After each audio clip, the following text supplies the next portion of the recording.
কি অবস্থা মামা? আজকে যে বাংলাদেশের খেলা আছে সেটাকে ভুলে গেছে, জানি ভুলবো না, কারণ আমরা হচ্ছে নির্লজ্জ জাতি। আমাদের বাংলাদেশ যতই আমাদের ধোঁকা দিক, কষ্ট দিক, ব্যথা দিক, আমারও সেই আমরা দিন শেষে ঘুরে ফিরে আবার সেই খেলা দেখবো। তো মামা আজকে কিন্তু খেলা আছে সন্ধ্যা বলে ভুল হবে, রাত 9টার সময়। তা এটা কিন্তু রাত 9টার সময় শুরু হয়েছে।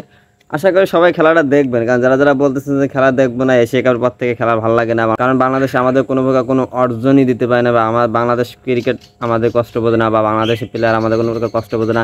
দিন শেষে শেষ মেজে হাঁটতেই হয় আমাদের খেলাগুলো না দেখবো না। তো এই যে কথাগুলো, এগুলো যারা এশিয়া কাপ খেলা দেখছেন তারা বলছেন আমার নিজের ভিতরে এরকম অনুভব হইতে যে আমি আর খেলা দেখবো না, এরকমভাবে বলি ভালো লাগে না খেলা। আসলে এগুলো বললেও আমাদের কোনো পরিবর্তন হবে না, কারণ আমরা এমন একটা জাতি, আমরা খেলা দেখতে পাবো না, খেলা না দেখলে আমাদের ভালো লাগে না, এটাই হচ্ছে মূল কথা।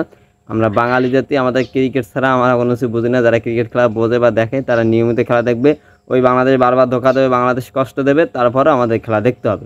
তো আজকে যেহেতু খেলা আছে, অবশ্যই এখানে নতুন মুখ দেখতে পাবেন আপনারা, সৌম্য সরকারকে, অর্থাৎ লিটন কুমার দাস কিন্তু ইনজুরি আছে, এখানে কিন্তু সৌম্য সরকার আছে।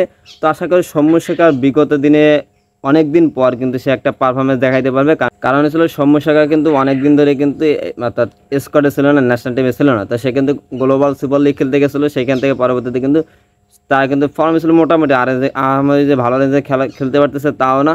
তারপর কিন্তু লিটন কুমারের জায়গায় তাকে কিন্তু একটা সুযোগ দেওয়া হয়েছে। আশা করি সে একটা সেই সুযোগটা কাজে লাগায় একটা ভালো একটা কাম ব্যাক দেখাতে পারবে। আর এখানে যেহেতু সাইফ হাসান রয়েছে, আমরা ভরসা করি, বা আফগানিস্তানের সাথে আমরা বিগত দিনে ম্যাচটাও জিতছি এশিয়া কাপে, আশা করি আমরা ওই ম্যাচটা জিততে পারবো। আর সবাই অবশ্যই আজকে খেলাটা দেখবেন, কারণ ছিল আমাদের কিছু করে না, আমাদের খেলা দেখতেই হবে। আমরা নির্লজ্জ জাতি, আমাদের খেলা দেখাই লাগবে, এটাই হচ্ছে মাস্ট বি কথা।